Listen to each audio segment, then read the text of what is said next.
Hi, and welcome to Focus on Health. This is our twice-a-month show put on by the Winsted YMCA, where we talk to individuals and organizations and businesses in the community to find out how they're staying healthy, how they're helping other people stay healthy, and how they just have fun together. And tonight we've got a great guest. We'll be talking with Lisa Candles of the Education Connection Parents as Teachers program. So, Lisa, thanks so much for joining me today. You're welcome, Jay. So, Education Connection has been around a long time, and I know Parents as Teachers curriculum has been around a long time, but your program itself is new, right? It is. It is. Back in 2010, the Department of Public Health, the State Department of Public Health, did a survey of the whole state, a needs assessment, and they found that there were a number of communities across the state that needed to have support for parents. And so Winsted and Torrington were both chosen, and those are the towns that our program serves. And the funding, I didn't know the name of the show until we came on, but it's funded under the Maternal Infant Early Childhood Home Visiting programs, which are funded on a broader basis under the Affordable Care Act. So these programs are funded by Obamacare across the state and across the entire country. They call them MICV, the Maternal Infant Early Childhood Home Visiting, and they're in all 50 states, and I think there's about 20 locations across the state that have these home visiting programs. And we're using the Parents as Teachers model because it's an evidence-based model. It shows that if you use it the correct way with parents and families, that it has great outcomes for families. So really the basis is to give them the tools to be successful with their own kids. Exactly.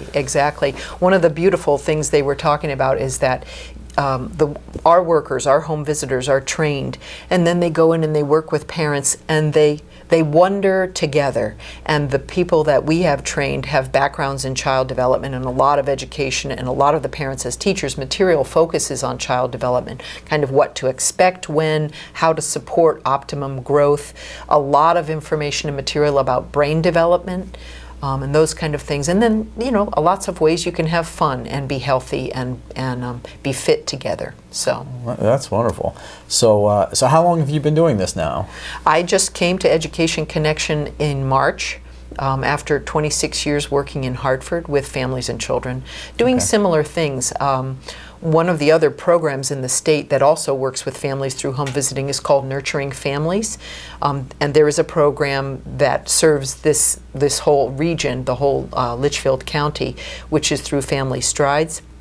And we have a very good relationship with them. As we're recruiting more families, we sometimes send the families that aren't appropriate for us to their program so that we can serve as many families as possible, all of us, with these home visiting programs. I mean, the truth is, what new parent or what even second time or third time parent can't use help kind of balancing all the things that we need to balance. For each visit, and these are weekly visits, there's 3 components. There's parent-child interaction, so there's something for the parent to do with the child, or the parents and or other siblings if they're there. There's ways to engage them with this new baby. Family well-being, which is really addressing what are the family's goals, what are the parents' goals with education, with employment, with connection to resources that they need to know about or other things that they're concerned about for their family. And then development-centered parenting is the last component, which is really kind of helping parents through all the different stages. As you know, parenting is not a static thing. No, constantly changing. Exactly. So once someone gets into the program, what does the service look like? What could they expect? The difficult thing for us is that they have to enroll prior to delivery. So we need to know about the families in Winsted and Torrington that are pregnant now. And then we can enroll them into the program, and they will get a weekly home visit at their, whatever is this time and schedule that's best for them. And they will also get a monthly group connections meeting, which can be determined by the families. We really want parental involvement as much as possible in determining what it is that we cover, not only in the monthly meetings, but even in the weekly sessions. The workers will find the information that parents are interested in knowing more about, or some resources that they might really need. Those are all things that we do in the meantime, between the visits and between the group connections meetings. The program is different than some of the other home visiting programs that use parents as teachers because we do weekly home visits. Some of the family resource centers in Torrington and Winsted can do monthly home visits, but ours are weekly. We can serve parents that are not just first-time parents, so parents who have older children. We can serve parents that are actively involved with the Department of Children and Families, so our program can be in there as a support to the family and helping them move in the direction they need to go. And we can also serve Spanish-speaking families. So those are all differences between our program and other programs. Oh, and the final one is that we serve families who might be over income for Head Start and Head Start prenatal to 5.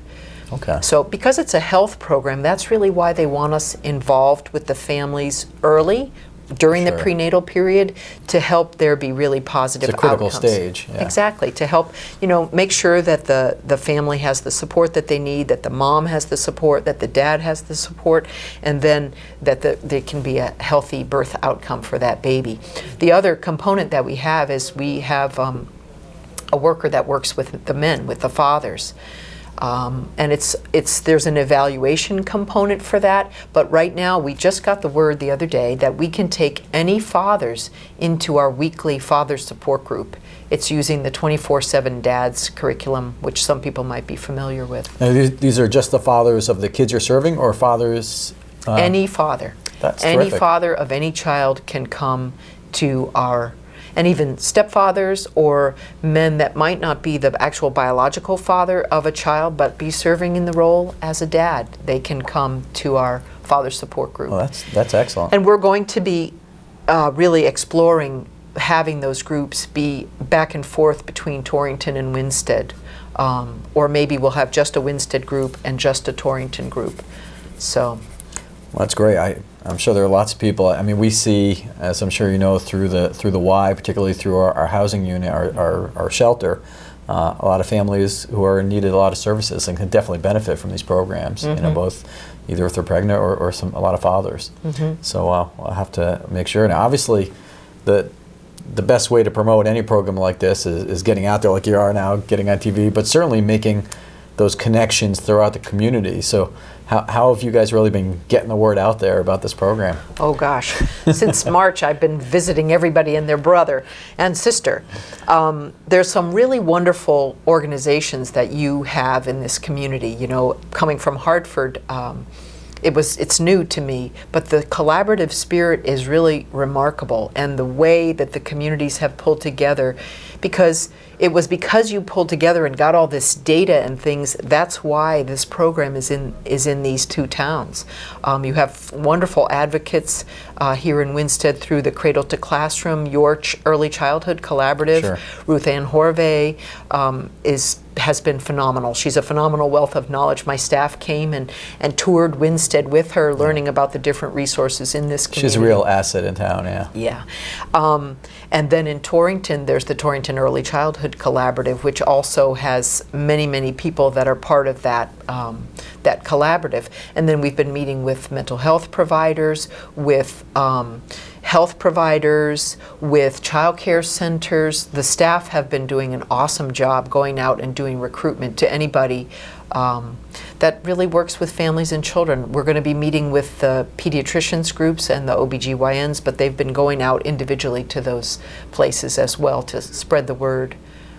It's kind of hard, because we have kind of a wider hopper, because we can take some families that other programs cannot, but we have a narrow window, which is just during pregnancy, that we can enroll the families, and then they can stay with us until the child is 5. Excellent. Are you finding people are surprised that they're eligible for your program, or they're even dismissive in the beginning because they don't think they'll be eligible because of their experience maybe with other programs? Not really. We haven't had that experience. I mean, right now we can take up to 39 families this first year. In our second year, we can take 45. Okay. Right now, we have 6 families, and they've been referred from different places in the 2 towns, and they've been very open, and we've been very open and honest with them, obviously, about what the program's going to be like. I mean, the families. We're very, very thankful to the families for accepting us and welcoming us into their homes to really talk about something that is so incredibly intimate, which is how do you parent your child? I mean, our children are our treasures, you know. Yeah. It's something very, very close and very important, and so we're really thankful that that families are welcoming us into their lives, and that we can all be working together. We did have our first group connections meeting, and 4 of our 6 families were able to attend. Wonderful. One was going to school, so she couldn't, and another one, I'm not exactly sure why she wasn't able, but she had intended to, but then at the last minute she wasn't able to come. But there were 4 families, and there were a total of 11 people that came. There were 3 children, and because one family has some older children, and they had a very good time, you know, getting to know each other and talking about different things that they'd like to learn more about. So for our next session, there's going to be a breastfeeding consultant that will come and speak to them about that topic, which is very important and also linked to health as well. So That's great. Now, where do you hold those group connections? well, the first one we had was on site at our office, which is located at 350 Main Street in the Torrington Area Health District building. We're up on the 2nd floor there at 350 Main Street. But our second meeting, I believe, will be at Forest Court at the Head Start office building over there at Forest Court in Torrington. But we will be looking into space up in Winsted, and we'll let you know when maybe the Y can be a bus space. We'd love to be a host. Good. So you talked about getting involved in these different groups. I know I've seen you at the Cradle to Classroom meetings, and so has this given you an even broader view on some of the other things that are going on that can really support each other, the two different programs? Definitely. You know, I mean, I know that the activities of the Y, with Fit Together, that health and nutrition, exercise are really critical for pregnant women and for families and children together to be able to do. Like one of the things I know that's coming up is I think there's going to be a fatherhood run. Well, yeah, that's not through the Y, but I did hear about that as well. Okay. Yeah, so our fatherhood worker is working on that, and hopefully as we get some fathers, they'll be involved with that as well. Yeah. But those kind of things, it's important for us to learn about so that we can bring those resources and that information to the families, and then invite the families to come to those kind of activities and events. Yeah. It's